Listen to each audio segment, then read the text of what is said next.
Well, good evening. We are so excited that you have joined our table talk this evening, and this is a topic that I think is going to be amazing. And that's simply because we just don't talk about it, and that's aging parents. So, we are going to get some tough questions in this evening about what do you even do, and why is nobody really ever talking about these topics? So, we're going to do some introductions. Miss Brenda. I'm Brenda now. Luann Carroll. Pastor Greg. And I'm Deja. So Luann and I kind of, to give you a little bit of back history, Luann and I were talking about this, I don't know, it's been a couple months, hasn't it, that we kind of brought it up. I think so.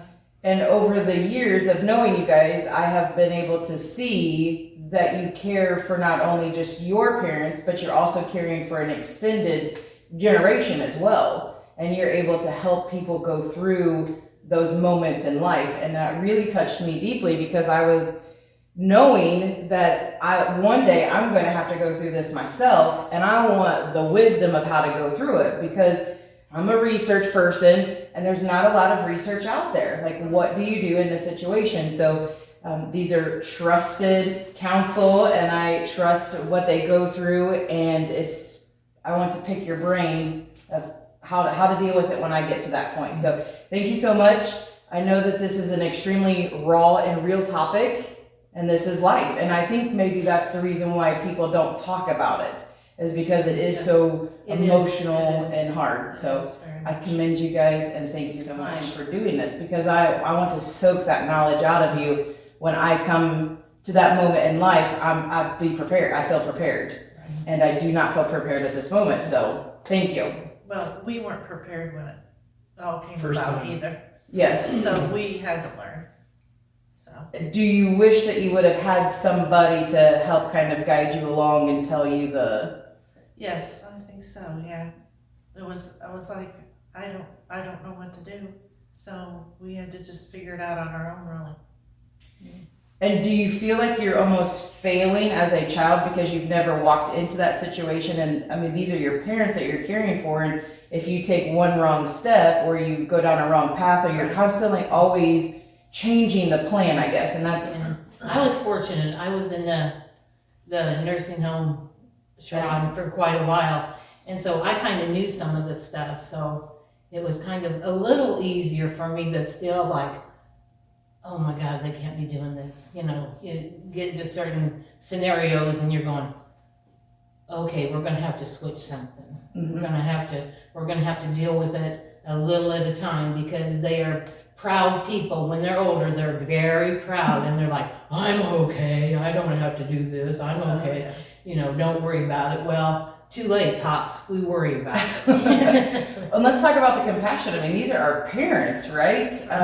We don't necessarily want to tell our parents no or to do them ill harm, but we're trying to tell them it's the best thing. So the roles are reversed. As a parent to a child, they're telling us, don't touch the hot stove, and here we are as the child telling the parent, we need to get some help. It's like a finesse thing. You kind of have to say it in a way that they don't think we're trying to take over. Mm-hmm. And that's very hard, because you just want to say, what are you doing? You can't be doing this. So you just kind of got to find a very finessey way to get them to understand. And sometimes you can't make it do that. Sometimes you have to be, no, you're not doing this. Because I had to do that with my mother, because she was very stubborn like I am. And she says, I'm going to do this, and I grab it, no, you're not. Well, I am too. Well, that's hard. That's hard. It breaks your heart. I think even as a parent now to younger children, you're trying to guide them, but it really does break your heart. And when you give them punishment, you're like, this is hurting me worse than it's hurting you. It does. It really does. Well, let's get started on some of our questions. So, what happens in a place that you need extra help? Like, where do you even go, or how do you start to look at facilities and so forth? I wouldn't even know where to begin. Like, how do you start to investigate in a facility that would be the best and the plans that they have available? A lot of times your doctor can help guide you where you need to go, depending on the diagnosis or what they're going through. They can tell you, like, you know, we feel this, like home health care would be better, or hospice, or a nursing home, they can tell you.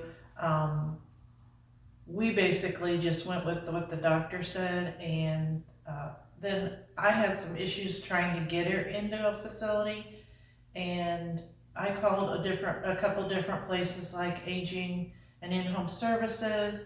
I called a place called A Place for Mom. It doesn't necessarily mean it's mom, but it could be dad or whatever. And they were really good. They called me all the time. They asked how I was doing, could they help in any way. And then once you decide which way you're going to go, then the people that are going to be taking care of them help you with financial things and just information that you might need. Mm-hmm.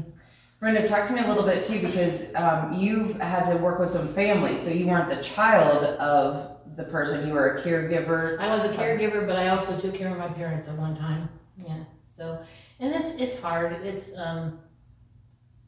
you just got to treat them with the utmost respect, because they are older people. They don't understand what's happened to their life, because you put them in one scenario, they're at home, one day they're at home, and the next day they're in a nursing home. You try to give them all the love and the respect you can, because if you don't, they will really go down fast. Mm-hmm. So let me pause for just a second. I want to move into the cost, because I have no idea what cost is, but I've heard a lot of like insurance buzz, and if people do have an inheritance, you have to basically drain the inheritance. But let's talk about the generation. So I think our generation, millennials, we like to have plans in place. So that's something that we're working with our kids even now, is let's have a plan in place so you don't have to deal with what we're going to have to deal with our parents. Do you think that speaks to that generation where they just thought there was no end to time? I don't even want to say proud, but they worked hard for life, and there was just never no sight of end. Does that make sense? No. Right. My dad always thought he was young. He never talked about himself being old or being old. So he would talk about seeing someone that was old and say they look old, but he was old. And yeah, that was just He competed as a biathlete till he was 68. Wow. So to me, I mean, they never really thought that, nobody thought, they're going to die one day. You just don't think about it. Yeah. And it wasn't really talked about. And preparing financially, they were okay, but not anywhere near where you could stay in a facility like around here and be paid for, because it is overwhelmingly expensive. Unless they buy like it's an insurance that you can get that takes care of you when you get old. If you don't buy that, then you're like, yeah, where could we put them that we can afford to do that? And we ended up going with a elder lawyer for my mother to help us figure that out. And they filed a Medicaid waiver, which is a supplement you can get that the government pays for, and then she paid some towards that too, and that helped us out tremendously, because she never would have. She was set on one facility, and that's where she wanted to be, and so I had to figure out how to keep her there. Yeah.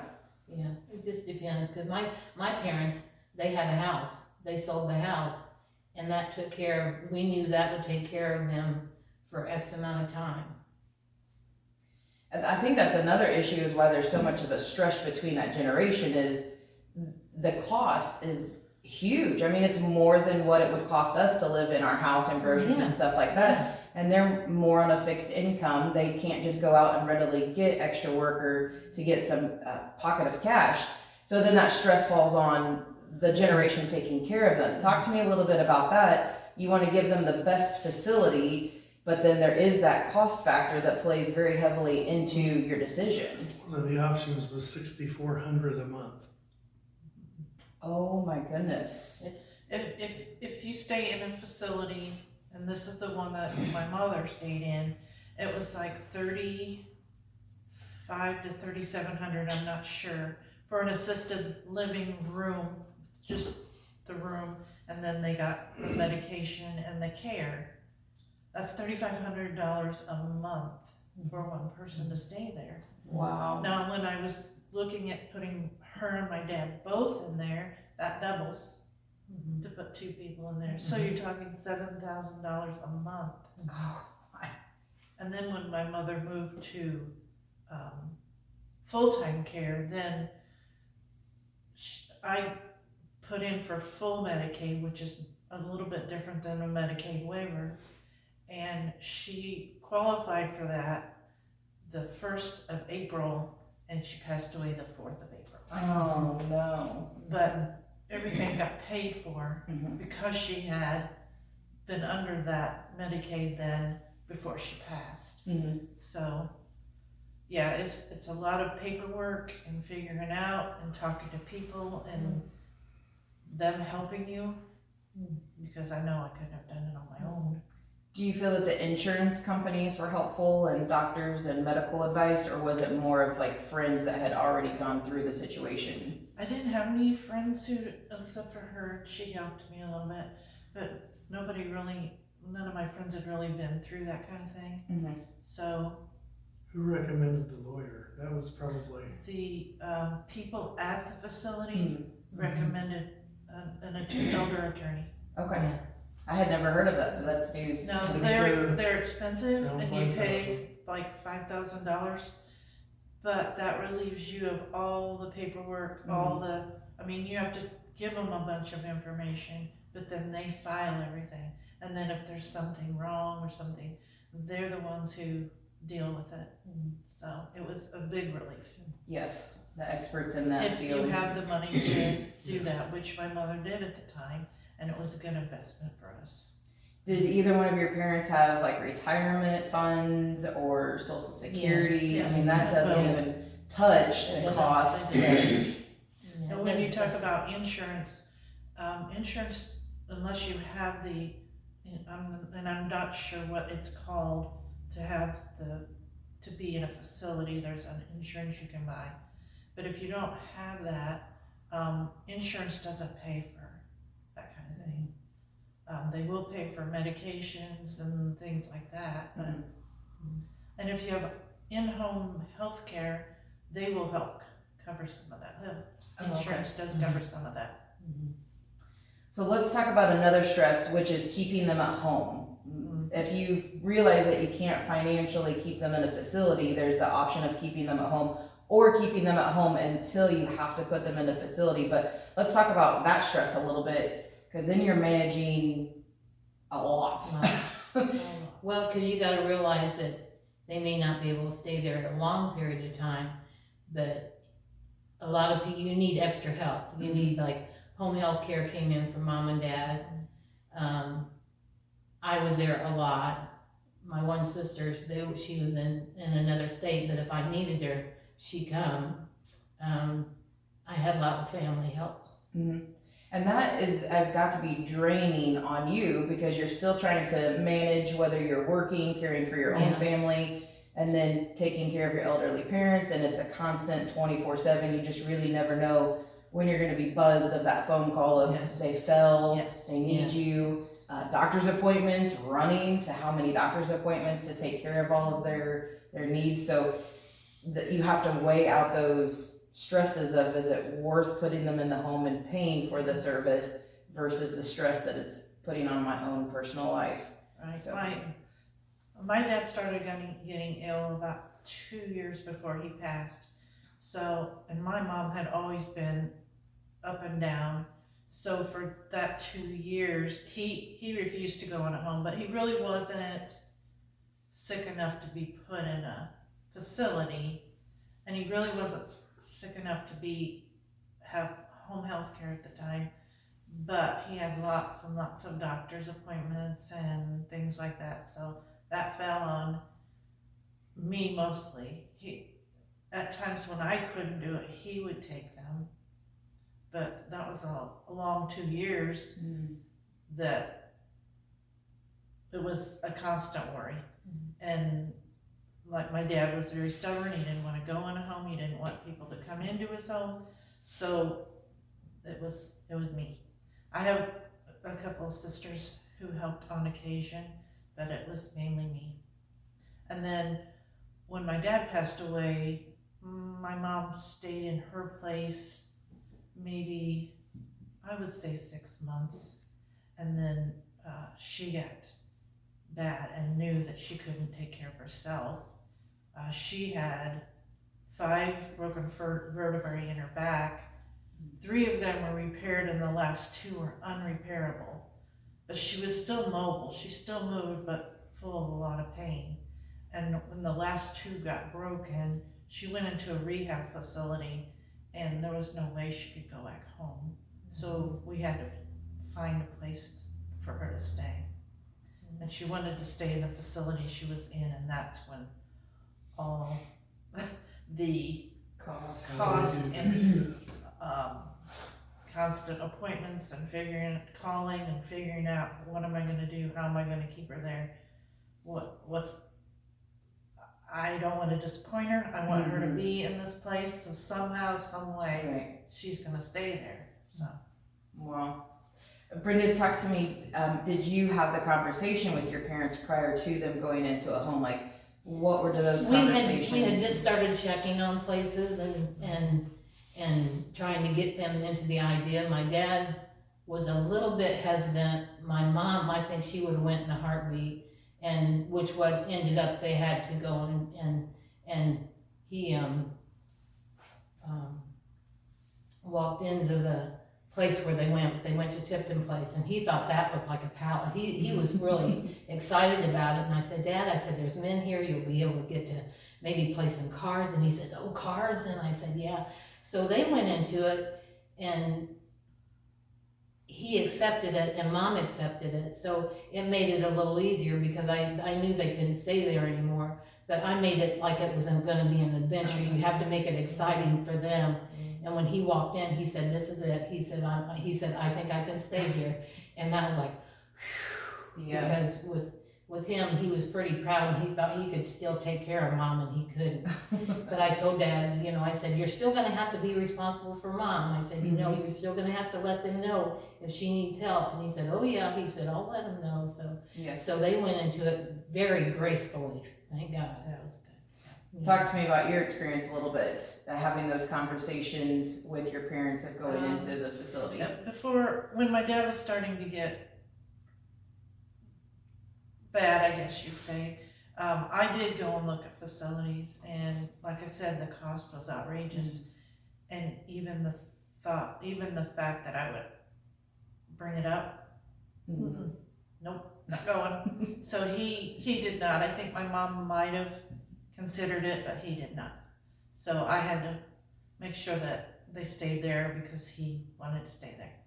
And he ended up passing away at home. So it was what he wanted, and that's what I made happen. Yes.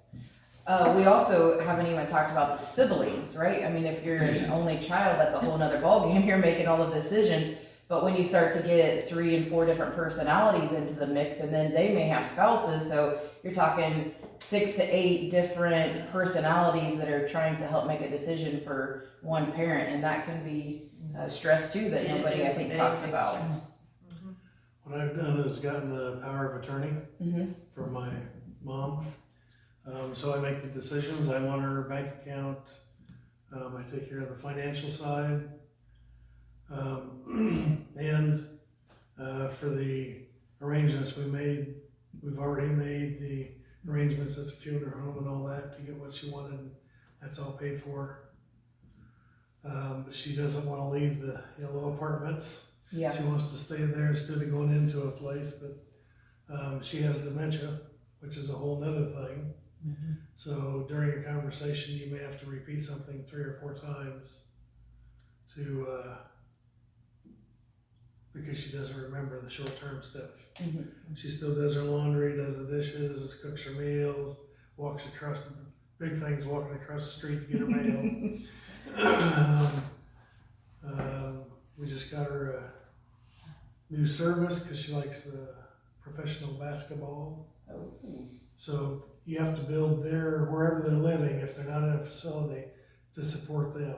Mhm. The things in the bathroom, which nothing covers, insurance doesn't cover. So all the step stools and the handles and all that stuff, you have to do yourself to get that going. Wow. As far as siblings go, there usually ends up being one sibling or a couple siblings that take on the burden. In my case, it was me, and I wouldn't trade it for anything in the world. When it came down to decisions of important things, I always asked them. Mhm. In the long run, it was really me that was responsible because I was the medical and financial power of attorney, and they had no idea financially where she was at or what things were going on. I had the support of my sister Lisa, and she helped me a lot. But there were times when I would hear what they're saying, that they're not here. They don't see what I'm seeing.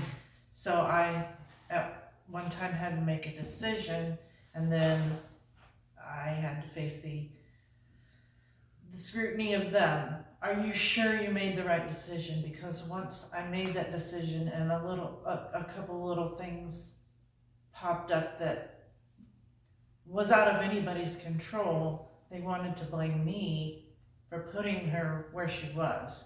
But then later on they realized, okay, I see why and what you did, and it was fine, but it's not only hard for you, but when you got siblings, and they want to question. Yes, absolutely. And you're already taking on that weight and burden. I mean, I don't want to say burden because our parents again are a blessing, but you have that weight of the world already on you for taking care of it, and then that one wrong decision, and you never know. You can't control when they fall. I believe, I saw that personally firsthand with my mom is, the other siblings, they blame me for those actions, and we're in the heat of the moment, our flesh gets out of control. Yeah. And we have to provide them with the grace and forgiveness, and then try to keep the family still in a bond and move forward, because the ultimate goal is the care of the parents. That's right. Yeah. So, And we're at a point with Mom that we're trying to take the keys to the car away. yeah, so talk to me about driving. When do you take the keys away from the car, or? Mom's 90 and she's had a couple incidents. Went past an intersection and turned into a yard, Pizza Hut yard. Was at a bank and backed up a little bit with her door open and hit the teller drawer. So we just told her, if you want to take the trash down, you can take the car, but otherwise don't drive it. So she's done that so far. So With my dad, he was of course proud and he could still drive and everything, but he drove him. He was supposed to go to a doctor appointment, and I was not there at the time. He thought that I should have been there, but I was in plenty of time. He drove himself, and he had a bad foot, and when he went to park, his foot went off brake and went onto the gas, and he hit the car next to him, and then of course things progressed from there, but it was in a parking lot. He drove home. He told me about it, and then that was the last. He knew that he could not. So I was thankful that he realized it, and I didn't have to forcibly take those keys. Brenda, what was your experience with the driving? I had to take the keys. It didn't go over very well, did it? No. My dad accepted it more because Mom always drove, but she was always in control, and when she found out that. It is a sense of control and a pride, and we spend 16 years of our life building up to that moment. I mean, it's a big deal when you get your keys and you move out, so you're very independent. This is my house, and then as you get older, I mean, you start to take those privileges and control away. So it is a very big deal, and I don't think that we talk about that enough, Yeah. of the experiences that we go through and best practices. Like, for yours example, you had to go through a situation, but then dad was willing to turn over the keys, and then it's on their terms, just like Brenda had mentioned about the facility. You know, once your mom and dad bought into it, they were excited about the next adventure instead of reluctantly pushing them into a facility that they weren't excited about. So it's all about how you navigate those moments in life. You gotta kind of schmooze them all the whole way. You kind of gotta act, you almost have to act them like it's their idea. Well, why don't we go here? You wanted to see this place. Let's go in and look at it. And it's, you just gotta do a lot of schmoozing. The only time I had to do anything that was against what mom wished was when I had to move her from assisted living to full-time care. Even though I think she knew in her heart she really needed it, she did not want to go there because that's where the old people were. That's where there was no hope left. She told me I was putting her in death row. I mean, she knew, she thought, and she told me that was the last step before she died. And she didn't want to go there. But there was no way she could stay in assisted living, and I mean, the nurses and everybody said, and it wasn't long after she was in there, and going in there saying it's death row, she's already got in her mind, so she gave up, shortly after being in there. And shortly after being in there, COVID hit. So then there's no family, no one to encourage, no one to be there with her. So she couldn't hear, she couldn't see. So it was days on days that she would just sit there and sit there. I mean, I can't imagine. I definitely want to touch the COVID situation, but I want to go back real quick because you talked about power of attorney and all of that. When do you feel you make that decision that they're no longer able to make those decisions and you have to step in and... You should be there long before they can't make decisions. That should all be done up front, as if they have any money at all.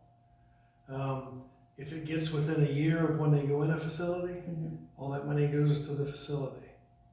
So you have to start with probably 5 years out would be a good thing. If you don't know 5 years out, but start divvying that up to the siblings. They can, how much is it a year? $10,000 a year? I think so, yeah. Without taxing. But if there's any money at all and you want to split that amongst the siblings, you have to do that a year before they go into a facility. But the actual attorney and all that stuff, you can be that up front. She will make decisions with you, or they will. And then when they become incapable, you're there to do it. Did you have to work it out with your siblings who was the power of attorney, or was that just assumed because you were the closest? Because I was here and I was always taking care of them, I was the closest. As far as financially, I had full control of all the money. But the big expenditures, I always, made sure that they knew that. Medical as well, I was the main person on that, and I didn't make any decisions without consulting them. The executor of the will was actually her older brother. Let's talk about money. Everybody gets funny with money, right? Especially when there's siblings involved. As parents get older, I believe that's a lot of where that flesh comes into play, where emotions get out of hand. We get into our emotions and we don't make the right decision. So walk me a little bit through the money situation. You had talked about 5 years before, that they're kind of getting into a facility, start to get the money situation taken care of. You guys did not have 5 years, is that correct? We did not. When we went to the attorney trying to get her into a full-time facility, he gave us hints on what to do, where to put the money, how to put the money. She didn't have a lot of money, but they told us how to do that. And then once you get that Medicaid waiver, you can't have a certain amount of money in your bank account. So whatever above and on that certain point, you had to spend it. Like there were times when I had extra money, so I bought her new TV, new bedroom stuff, extra groceries, just to keep it underneath that amount of money. Did you have a money experience too, or you didn't have the 5 years? We didn't have the 5 years, and we divvied up the thing. My nephew took care of all the finances. He had a lawyer. He got everything told. He said he would sometimes say, we need to get this cut down. What can we get grandma and grandpa to get something down? So they would get like new clothes, and I think we got them a new TV to go into their new apartment and stuff. So, but we didn't have to have the breakdown of the money then, because it was assisted living, and they never left assisted living. They both died at the assisted living, so we was a little bit more fortunate to be able to have whatever money that they needed to take care of them. And even though I was in full control of the money, I kept track of every penny I spent, because I didn't know at the end, when everything came down to You it, never know. if one of my siblings was going to question where that money went. I wanted to make sure that every penny was accounted for, and I had notebooks and tablets and running journals, and you just never know when money comes into play. You just never know.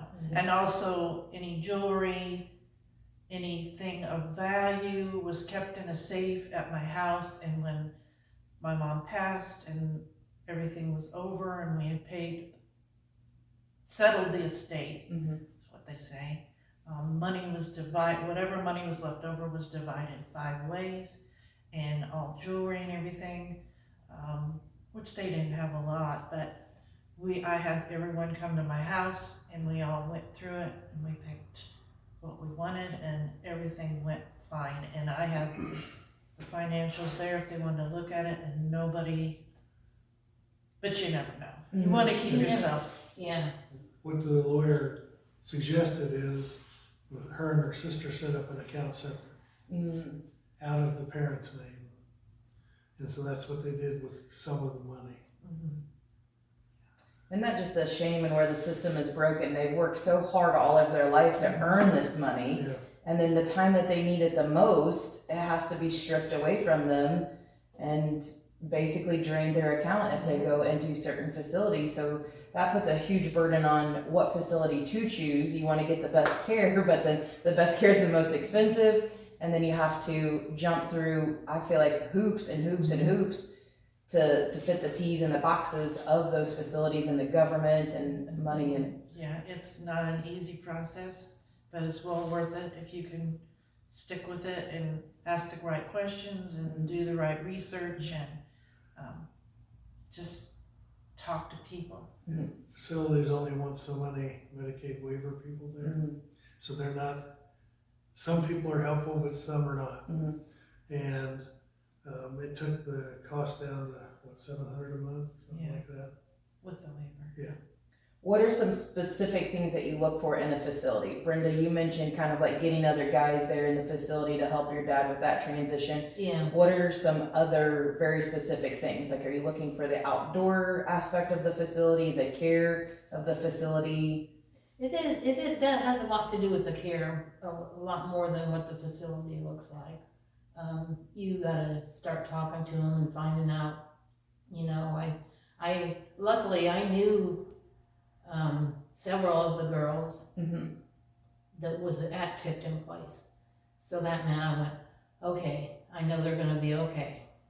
So you just kinda gotta, and you gotta talk to the some of the family members. If you see somebody, you'll say, how, you know, if they're in a room, I say, do you mind if I talk to you for a little bit? How does your parents like it, and how do you like it, and stuff like that. So it's kind of, and it's also like word of mouth, because you know, like we talked, you know, when her mom and stuff and dad they were thinking about things and stuff, and I said, you just got to dig into the place and find out, go online and find out all about what that facility is, what their rate is, because they could have a 5-star rating or they can have a 2-star rating. Well, where would you want your parents at? Yeah. You know, so you gotta just, you know, word of mouth, and you gotta just talk to people and talk to family members that have had them in other facilities. I think that's, to me, that's the best way to find out, because you get a personal, view of what it is instead of the business view. Absolutely. Was that the My same? mom was, my mom and dad both had been in the Heritage of Huntington for rehab, and they knew what the facility was. My sister works for Heritage in Warren, so Heritage was it. I mean, she couldn't consider any other places.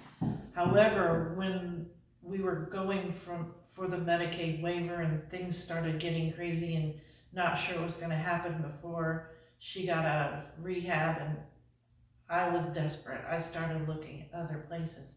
My sister and I toured other places, but we kept saying, this isn't it. This isn't going to work for her. Yeah. It's got to be that place. And so we just had to make it happen, and luckily we did. So everything fell into place at the last minute, and I praise God for that, because I was feeling like it wasn't going to happen, but he did. He made it happen. And assisted living is like their own apartment.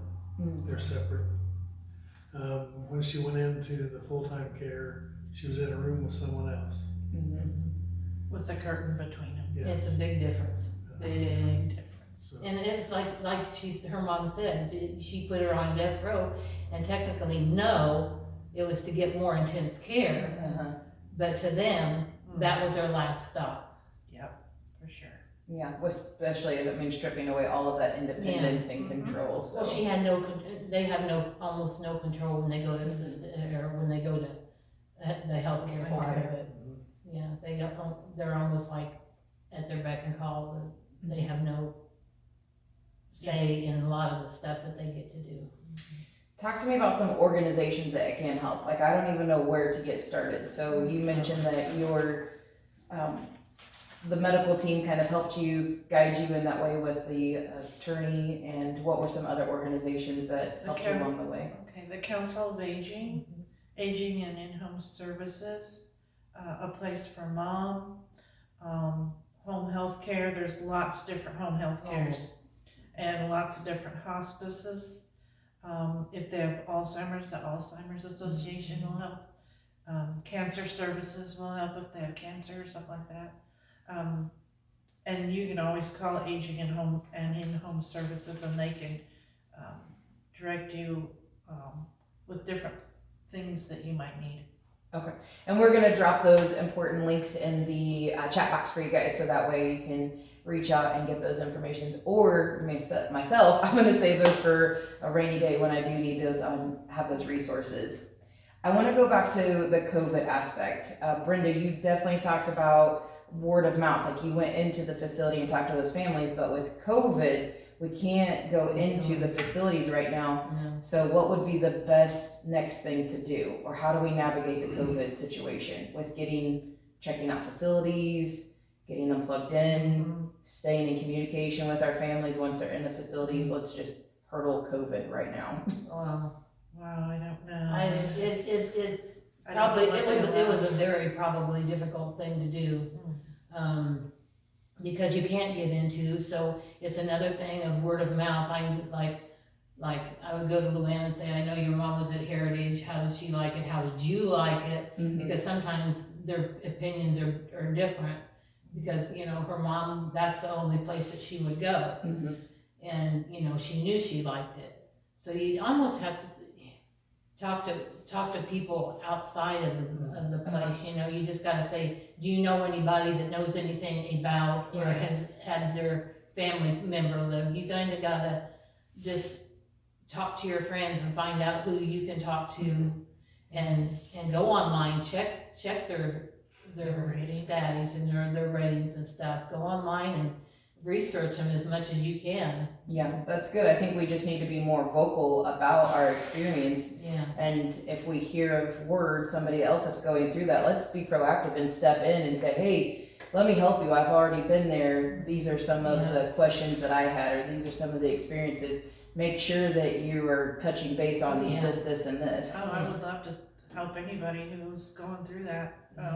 I don't, like you said, right now, times are trying, and with COVID, you just don't know how everything works, and I don't either, but I could try to help them. I know, your mother was in there and COVID was going on, so she couldn't visit. Luckily, we knew someone in there, and they FaceTimed for us with her a few days before she passed. So. Oh, that was good.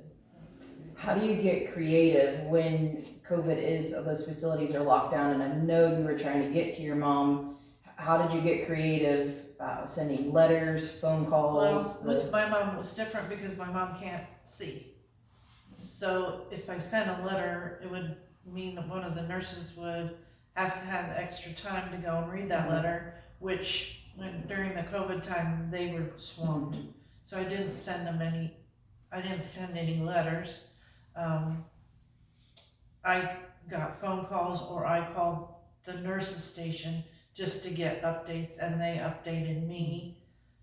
And then we had a friend who worked there, 2 friends who worked there, who checked on her from now every once in a while, and would report back to me.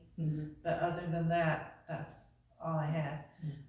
I would say that my mom didn't die of COVID, but she died because of COVID. Yes. Yeah, the loneliness, and I cannot even imagine. I mean, that's that's the hardest thing as a family member. Once you've gone through all of this work of the facility and getting them placed in the right place, and then you have like no access to them.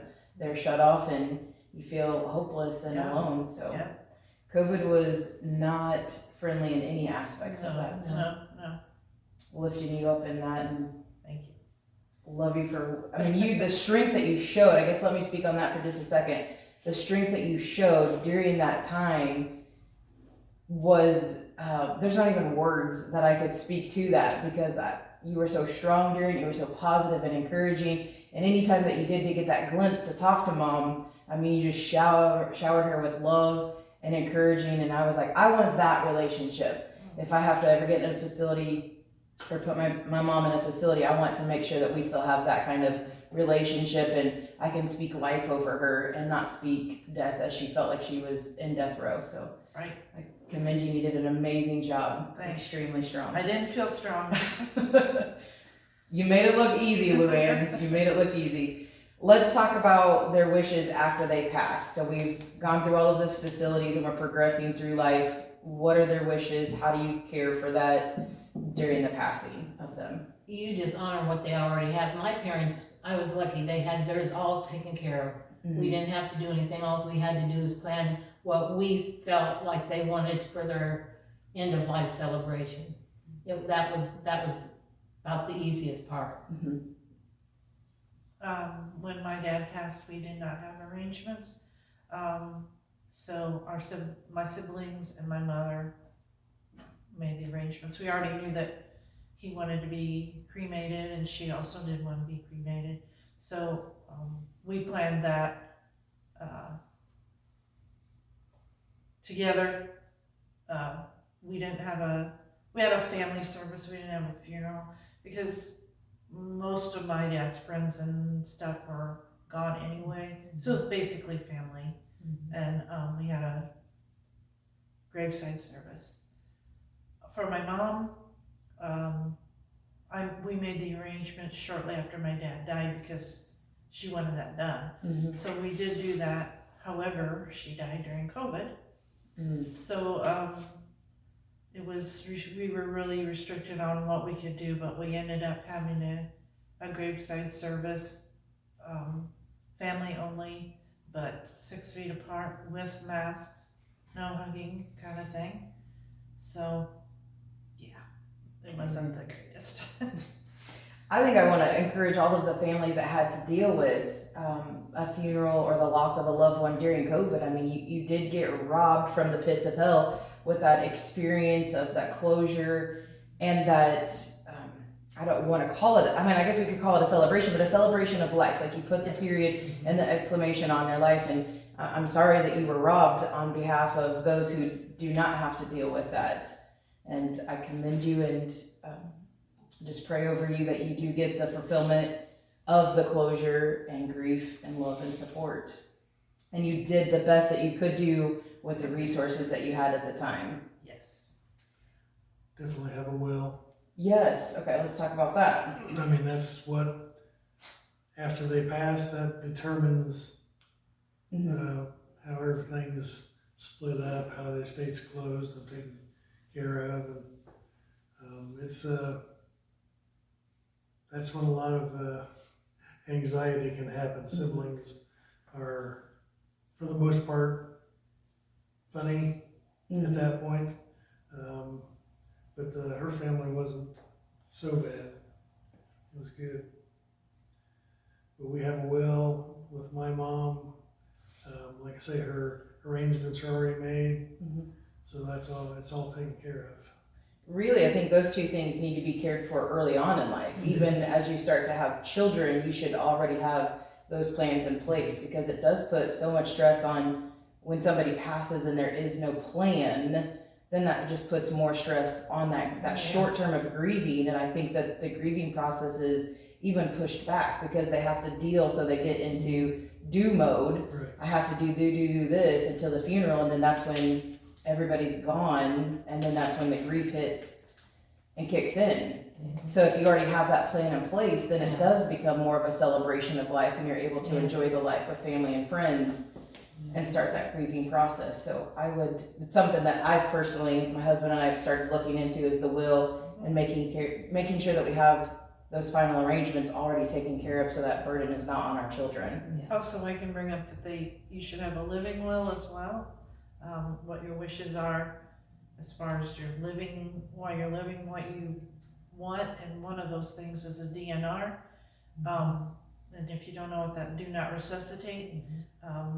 What are their wishes? Do they want to be resuscitated? Do they want to be put on a feeding tube and a ventilator and all that stuff? If they could tell you beforehand, that would be great. Then it wouldn't be your burden. Because you feel like you're going to make the wrong decision. And both of my parents had DNRs, so it was a no-brainer. You just do what they ask. I love that. So what are some signs, we've kind of gone through the whole entire progression, what are some signs up front that you should kind of start keying in on that your parents are doing? Those signs that you need to pick up, those red flags where you probably just push them off and you're like, and then when lots of those red flags start popping up, you start paying attention to them. Give us some of those signs. If they're not taking care of themselves as far as bathroom things, eating, drinking,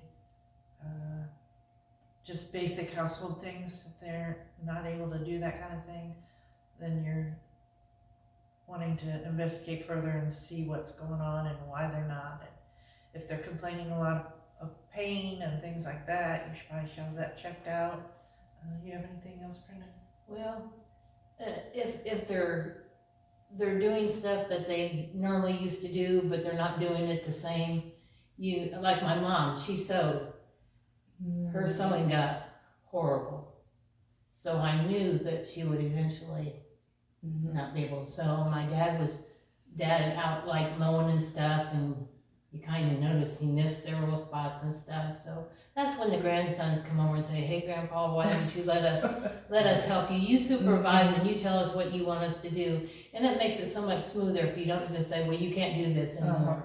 Don't try never to say you can't, because that's when they're going to go out and try to prove that they can. Because that's what my parents. So it makes it easier if you just kind of schmooze in to say, "Well, let the boys help for a while, and you stand out there and watch and make sure they get every little speck of grass you want cut off." So With my dad, it was, he was always an active man, and when you would be there, come there, if he was laying on the couch, he would sit up. Like, he didn't want to make us think that he was weak. But then slowly and surely he wouldn't start rising. He would lay, and that was a sign that his body was getting weak.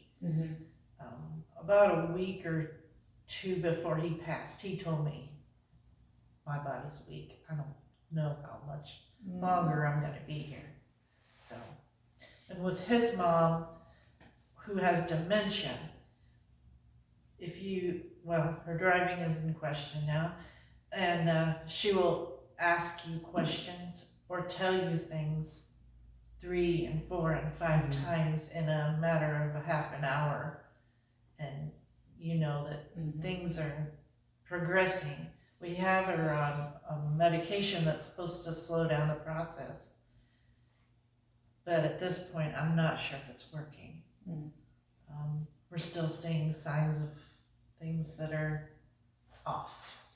But we go over and Luann checks her medicine to make sure she's set up for 2 weeks. We just took over doing her groceries, so my sister was calling them in and having them delivered. Well, she has no idea what she's got at the apartment, so Mom would just make a list without checking what she has. And so now we go in and check, and then we'll do the groceries, and it's not a big deal, just pick them up and drive a couple blocks and drop them off. But just the idea that she thinks she did something, heard something, saw something, and it didn't actually happen, so. Yeah. Let's talk about medication for just a second too, because how do you trust the medication that doctors put on, or if they're constantly changing? Because I get that medicine is a practice, but that's got to be hard too, is to deal with the constant change of medication, the effects that it could have on their body and things like that. What was your guys' experience on the medication field? I had to take that over, because Mom, she was going to a clinic, which went to for years, was a Manchester clinic. Well, she would see this doctor and he prescribed this, and he would tell her probably to stop taking this, but she wasn't. So until all those prescriptions were done, she would take them all until the thing ran out. So she got really sick. Oh no. And one morning I was sitting in their hospital room waiting on the doctor to come in, scared him to death. But he just looked at me and he said, "What in the is she on all this medicine for?" And I said, "Thank you very much." I said, "We're not understanding why she has all this medicine." He took her from 17 pills down to 5, because a lot of them was double blood pressure pills, double heart pills, and stuff like that. So she was just basically killing herself taking all that medicine. But she thought she was always told to take all your medicine until it's gone. Well, some of those prescriptions had several months on them, so she was doing that, and so I ended up physically having to take the bottles away from her, take them to my place, and I saved them. I didn't throw them away until I think even until she passed. But the doctor gave her specific instructions on which one, so I would just go in every Saturday and I would make her thing. I said, "Now do you just take this day and this day and this day. Do not take all those pills all at the same time." So she got to the point where she listened to what I wanted to say, but it took her, she was pretty stubborn and she thought she ought to have all those pills. But then she started feeling better. Oh. So you gotta watch when they sometimes, and I ended up starting to go to the doctor with her. You almost have to start saying, "Why don't I just come and take you? We'll go out for lunch afterwards," and if that's the case, and then it's okay. That's the same with me. My dad had a lot of medication because at the beginning of his sickness, they weren't sure what was wrong with him. So he was seeing different doctors, and each different doctor gave him a different kind of medication, and who knows whether he needed it or not. So at a certain point, I started dealing with the medication, talking to the doctor, being with the doctor, getting everything clear and straight, and then making sure that he took it, had it separated into bags and different things. So at some point you have to do that. Now my mom, who was always clear-headed and always knew everything, she did great. She was on tons of pain medication because of her back breakage.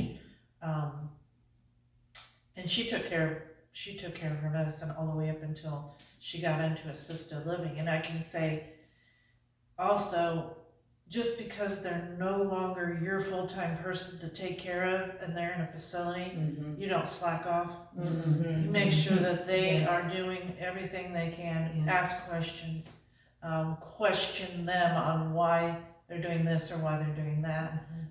Are they doing this or that? You know, why does she have a sore here or whatever? And nursing homes are really good about letting you know, even if they get the teeny tiniest little scratch on them. But yeah, my mom did okay as far as her own medication. And his My mom mom, really I is- take care of it. She's only on 2, Mm. blood pressure and the Alzheimer medicine, so. The rest are supplements and vitamins. Can you speak on the boldness, respectful boldness of care facility? And I'm talking even from a doctor standpoint. If you question anything, they are your first care, your parent, right? So you're most passionate about them. But how can you approach a doctor when you question the procedure, the medicine, the facility in a respectful, bold way? Like, you don't want to be over pushy or demanding, but again, that is your loved one and that's your top priority. I was pretty much pushing and demanding. I love it. Because at times I knew that my mom was in so much pain and I needed her to have more.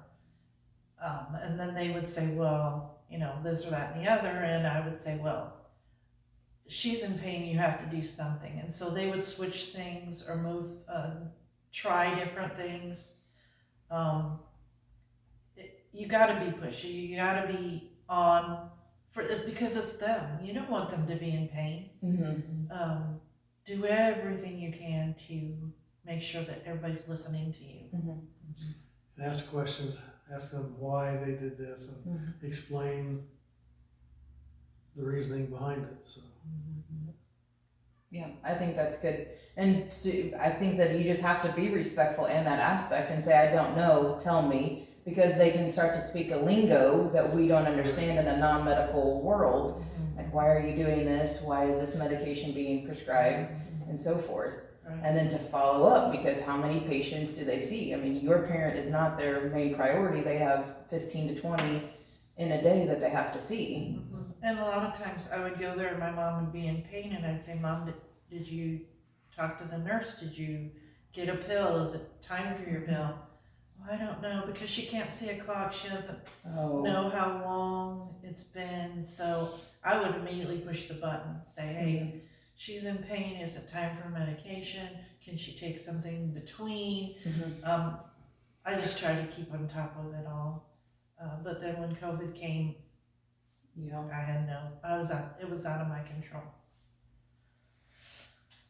Let's go ahead and wrap this up. Do you guys have any closing statements that we may not have hit on that you want to make sure that you encourage or tell somebody else, this is how to work around this is how to deal with this, and so forth? And then we're going to kind of give them some closing steps as well, how they can get more information and get in touch with the wonderful wisdom panel today.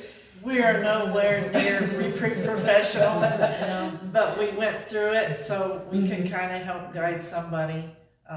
Just my advice is be respectful of the parent, try to do everything that they wish and make them as comfortable as possible and enjoy.